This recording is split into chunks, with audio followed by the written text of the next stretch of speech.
Alors, coucou les tourtereaux, je viens de voir donc vos périples très très sympas van et camping-car et je voulais réagir très très rapidement.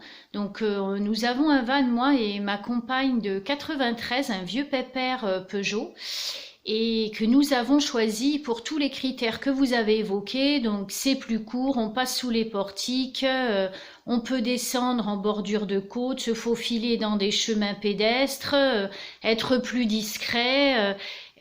Donc ça, et puis bon, ça, que c'est surtout beaucoup moins cher sur changement de pièces, panne, carburant. Voilà, ça c'est une grosse et vraie réalité. Péage aussi d'ailleurs. Alors en ce qui concerne le confort, vous n'êtes pas sans savoir que les choses ont énormément évolué. Vous avez de très bons constructeurs bois entre autres qui vous font de très très belles choses. Et maintenant vous avez donc des choses extrêmement confortables, très cosy, très très jolies intérieurement parlant. Et ben, c'est notre cas aujourd'hui. On a même la télé puisqu'on a les panneaux solaires. On l'utilise pas. Elle était là quand on a racheté le van. Parce que le jeune homme, en fait, joue à la console beaucoup. Bon, moi, ça m'intéresse pas des masses, mais on l'a laissé en place pour l'instant. Et on y cuisine. On a une table amovible, pardon. J'ai des grands placards de rangement pour tout ce qui est vêtements, vaisselle. Et la seule chose, il y a 2 points qui restent négatifs, c'est lorsqu'il pleut longtemps. Effectivement, alors les premiers jours, bon, tu vas prendre un bon bouquin, ça passe. On ferme tout, tu vas faire un musée, tu te mets dans un café, tu prends un chocolat chaud, tu discutes, bon voilà, on trouve des trucs à faire. Effectivement, si au bout de 3 jours passés, c'est encore ça, bon ouais, ça se refroidit à l'intérieur. C'est comme c'est plus exigu, bon évidemment, hein, t'as pas le confort d'un corps. Alors donc ça c'est un point négatif. La hauteur d'homme. Donc nous on a de la chance, on est 2 femmes pas très grandes. Moi je fais 1m63, ma compagne 1m69, donc on passe encore déplié, c'est juste.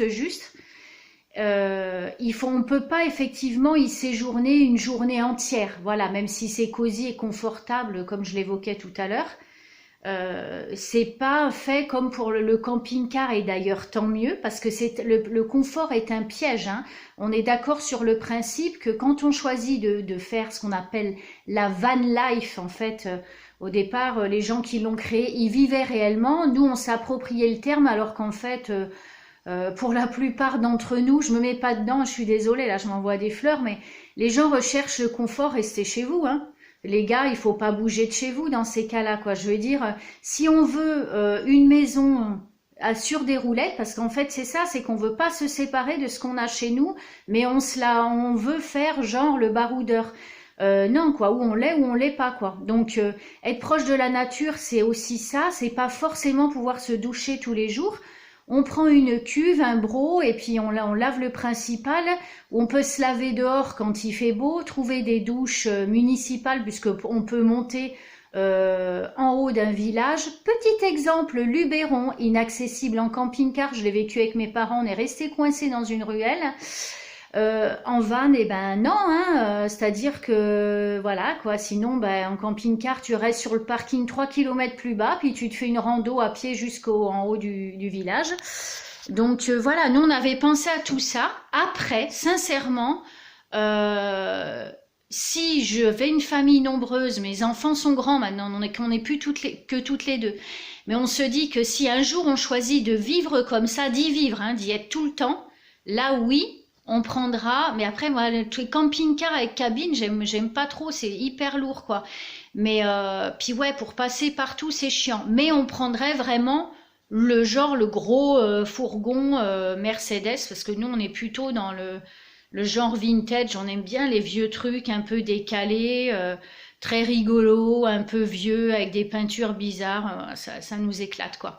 Voilà, après si on cherche un truc de bolos, rutilant, neuf, pimpant, avec des meubles Barbie, bah, tu vas chez ton concessionnaire, tu te mets 65 000 balles dans la vue, c'est confortable, mais tu ressembles à ton voisin, et puis l'autre voisin, puis l'autre, puis l'autre, puis l'autre, mais franchement, nous, ça nous intéresse pas. Et vous, je pense pas trop non plus, mais en tous les cas, Ce qui est très rigolo, c'est que faut avoir un peu de confort, mais pas trop non plus. C'est ça qui est excitant, c'est la vieille gamelle, le réchaud que tu sors, tu te prends un peu de pluie, tu sais pas trop comment tu vas faire pour ci, pour là, tu vois. Si on recherche la home cinéma, le machin, le truc, le LED, le bordel, faut pas bouger de chez soi, les gars, faut pas bouger de chez soi.